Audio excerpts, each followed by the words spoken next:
gapirmayman deyman-u, gapirmasam bo'lmadi. Instagramga qatga kirsangiz, ayollarni eshitish kerak, ayollarni tushunish kerak, ularni tushunish uchun ularni tinglash kerak, ularning o'zini joyi kerak, ularning o'zini fikri bo'lishi kerak, ayollarni rozi qilish kerak.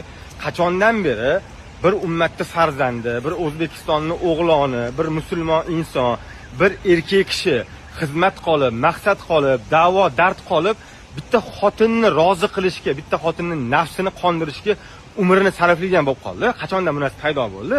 Nima uchun nafs davomman aytaymi? Ayollarni biz eshitmadikmi? Biz eshitdik. Ayollar, masalan, men eshitayotgan.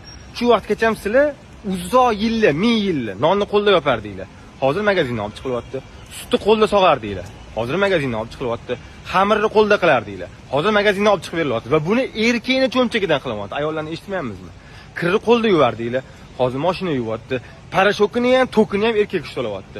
Bolani tegnisini yuvardinglar. Hozir pampers qilyapti. Uni ham pulni erkak to'layapti. Ovqat qiladigan har xil texnologiyalar, har xil gul pishiradigan, fri pishiradigan bir narsalar. Butun hozirgi zamonaviy industriya, texnologiyani hammasi xotin kishining qo'lini bandlikdan olib, uni rozi qilish uchun erini cho'nchagidan pul olish uchun ishlayapti. Yana biz rozi qilmayapmizmi?